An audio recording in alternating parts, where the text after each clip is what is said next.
कभी सोचा है उस अनदेखी ताकत के बारे में जो हमें हर पल हर लम्हा घेरे रहती है। आज हम इसी हवा के राज को थोड़ा और समझेंगे।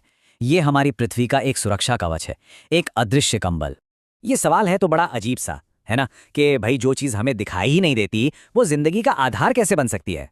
चलिए आज इसी अदृश्य दुनिया के रहस्यों को परत दर परत खोलते हैं। तो चलिए सबसे पहले इसी अदृश्य शक्ति से पर्दा उठाते हैं। देखिए, भले ही हम हवा को देख नहीं सकते, लेकिन इसके होने के सबूत हमारे चारों तरफ हैं, हर पल। जब हवा चलती है और पेड़ों की पत्तियां सरसराती हैं, तो हम इसे महसूस करते हैं।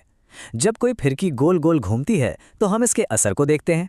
हवा हर जगह है, यहाँ तक कि जो बोतल हमें बिल्कुल खाली लगती है, वो भी असल में हवा से पूरी तरह भरी होती है। इसका मतलब साफ है, हवा जगह घेरती है।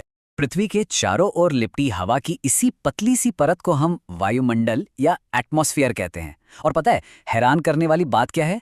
जैसे जैसे हम ऊपर जाते हैं, ये परत और पतली होती जाती है। इसीलिए तो पर्वतारोहियों को ऊंची चोटियों पर सांस लेने के लिए अपने साथ ऑक्सीजन सिलेंडर ले जाना पड़ता है। तो ठीक है, हवा हर जगह है, ये तो समझ आ गया। पर अगला सवाल ये है कि आखिर है क्या चीज? इसके अंदर कौन कौन से तत्व छिपे हैं? ये जानना काफी दिलचस्प है कि हवा कोई एक अकेली गैस नहीं है, बल्कि कई गैसों का एक मिक्सचर है। इसमें सबसे ज्यादा यानी करीब 78% तो नाइट्रोजन है, और जो ऑक्सीजन हमारे जीने के लिए जरूरी है वो सिर्फ 21% है। बाकी बचे 1% में कार्बन डाइऑक्साइड जैसी दूसरी गैसें आती हैं। मतलब सोचकर देखिए, हम जो हर सांस लेते हैं उसमें मौजूद हवा का 99% हिस्सा सिर्फ और सिर्फ दो गैसों से बना है, नाइट्रोजन और ऑक्सीजन। यही दो गैसें हमारे पूरे वायुमंडल की बुनियाद हैं। पर कमाल की बात यह है कि इन दोनों गैसों का नेचर एक दूसरे से बिल्कुल अलग है। ऑक्सीजन किसी भी चीज को जलने में मदद करती है, मतलब उसके बिना आग लग ही नहीं सकती। और वहीं दूसरी तरफ है नाइट्रोजन, जो जलने में कोई मदद नहीं करती, वो एक तरह से बैलेंस बनाती है। और एक मजेदार बात बताएं, नाइट्रोजन की यही जो खासियत है ना, कि वो जल्दी किसी से रिएक्ट नहीं करती। इसी वजह से हमारे पसंदीदा चिप्स ताजे बने रहते हैं। जी हाँ, चिप्स के पैकेट में जो हवा भरी होती है वो असल में नाइट्रोजन ही है, जो उन्हें सीलने से बचाती है। तो हवा में क्या है ये तो हम समझ गए। अब जरा देखते हैं कि ये कैसे पानी की गहराइयों और मिट्टी के नीचे भी जिंदगी को मुमकिन बनाती है। मतलब ऐसी जगहों पर जहाँ जीवन की कल्पना करना भी मुश्किल लगता है। ये सवाल तो बचपन में हम सबके मन में आता होगा, है ना, कि जब ऑक्सीजन हवा में है तो पानी के अंदर रहने वाली मछलियां या मिट्टी के नीचे रहने वाले कीचुए आखिर कैसे जिंदा रहते हैं? इसका जवाब पानी में ही छिपा हुआ है। हवा जो है वो पानी में घुल जाती है और पानी में रहने वाले जीव इसी घुली हुई ऑक्सीजन से सांस लेते हैं। इसका एक सीधा सा सबूत है, जब हम पानी को गर्म करते हैं तो उसमें से बुलबुले उठते हैं। वो बुलबुले और कुछ नहीं, पानी में घुली हुई हवा ही होती हैं। और ठीक ऐसा ही कुछ मिट्टी के साथ भी होता है। मिट्टी के छोटे छोटे कणों के बीच में हवा फंसी होती है और केंचुए जैसे जीव उसी से सांस लेते हैं। यही वजह है कि जब जोर की बारिश होती है और मिट्टी में पानी भर जाता है, तो ये बेचारे सांस लेने के लिए जमीन की सतह पर आ जाते हैं। हमारी धरती पर जिंदगी ना एक बहुत ही नाजुक से बैलेंस पर टिकी है।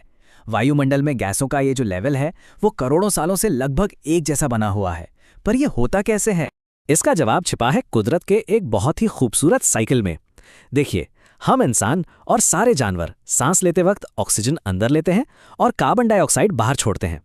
वहीं दूसरी तरफ पेड़ पौधे अपना खाना बनाने के लिए इसी कार्बन डाइऑक्साइड का इस्तेमाल करते हैं और बदले में ऑक्सीजन को वापस हवा में छोड़ देते हैं। तो पौधों और जानवरों के बीच की यही पार्टनरशिप है जो हमारे एटमॉस्फेयर में ऑक्सीजन और कार्बन डाइऑक्साइड का नाजुक संतुलन बनाए रखती है। ये कुदरत का एक कमाल का सिस्टम है जो पृथ्वी पर जीवन का आधार है। अच्छा, तो अब तक हमने सांस लेने की बात की, पर हवा के काम यहीं खत्म नहीं होते। चलिए अब आगे बढ़ते हैं और देखते हैं कि हवा और भी कितने अनोखे और शक्तिशाली तरीकों से हमारे काम आती है। यही चलती हुई हवा, जिसे हम पवन कहते हैं, एक जबरदस्त ताकत है। ये पवन चक्कियों को घुमाकर बिजली बनाती है, पक्षियों को आसमान में उड़ने में मदद करती है, और तो और फूलों के बीजों को दूर दूर तक फैलाकर नए जीवन की शुरुआत भी करती है। और इसी वजह से ये कहना बिल्कुल सही है कि हमारा वायुमंडल हमारी पृथ्वी का एक कंबल है। ये सिर्फ हमारे तापमान को ही कंट्रोल नहीं करता, बल्कि हमें अंतरिक्ष से आने वाली खतरनाक किरणों से भी बचाता है। ये एक सुरक्षा कवच की तरह है। तो हमने ये तो देख लिया कि हवा कितनी जरूरी है, एक अदृश्य शक्ति, जीवन की सांस और हमारा सुरक्षा कवच।